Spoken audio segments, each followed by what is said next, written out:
Hello, my name is Ed Greenham, and I work with BQH and QHHT and a few other things. And I see some confusion with light language, so I thought I'd put together a short video trying to explain it a bit better. And it's a one-on-one. Is this the be-all and end-all? No, because you'll probably have some better understandings than me. So where is light language from? So it's a cosmic language. You understand that we are all vibration. Even rocks have a vibration. So everything that's transmitted is through a vibration. And this could be in light or sound or even diagrams. And you know about diagrams, we call them crop circles or sacred geometry. And the thinking there is when you come into this life, you have a diagram which represents you.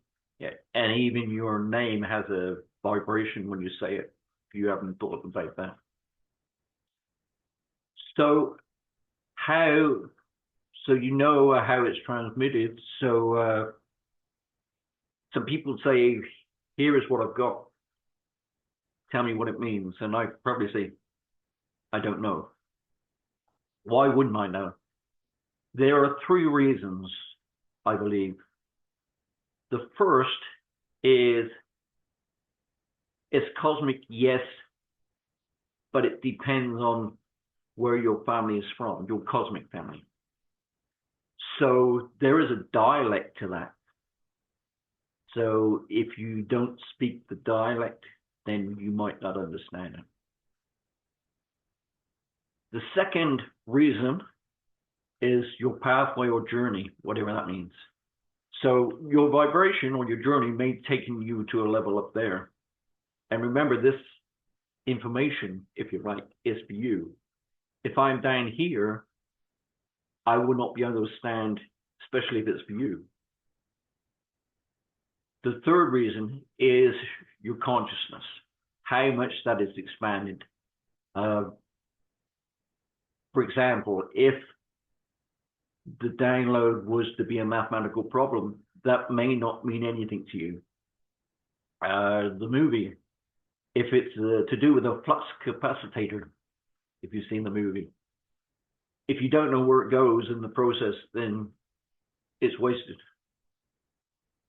One of the neat things you probably didn't understand is that, or don't know, is that with BQH or QQHT, when you do a session, both the client and the person that gives the session will get their consciousness expanded a little bit.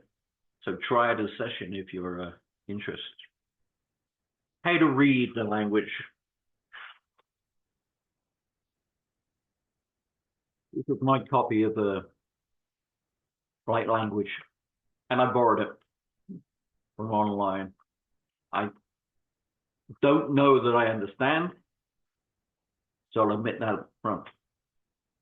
How do you read it?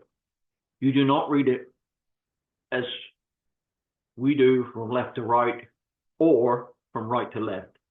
You don't read it from top to bottom or that way. How do you read it? It's from the symbol straight to the eye. And it's called a concept language. Okay, what does that mean? So if I say the word Christmas to you, you think, oh, December the 25th. The concept of Christmas is there's a lot of things in there.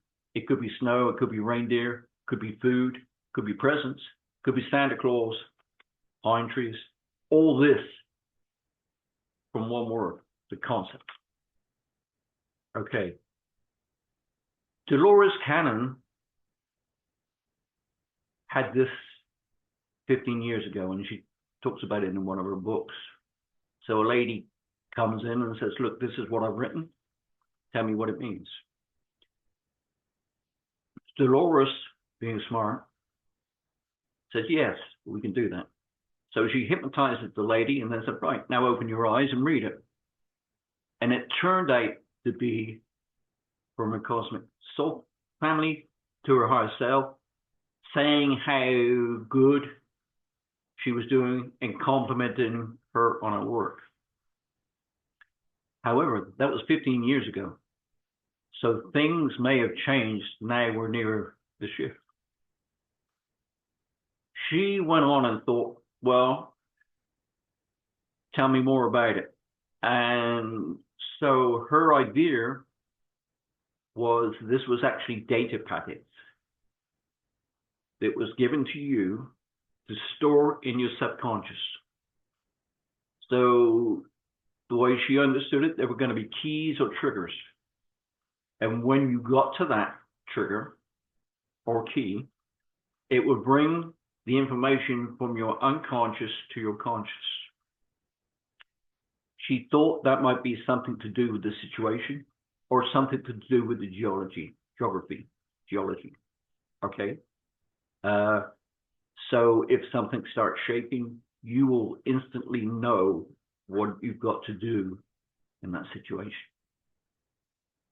So what can I say? You know that you know now. One interesting thing I'm going to leave you as the last thing. There's a gentleman called Samuel B. Lee, MD. His work is on, forgive me if I butcher this, aswe, a language from beyond Atlantis, from the India, and he's saying, they talk about it as the language of the gods, or the language of angels, which should be interesting. If any of you find any more about that, I'd like to know. So thank you very much. Hope this helps. Thank you.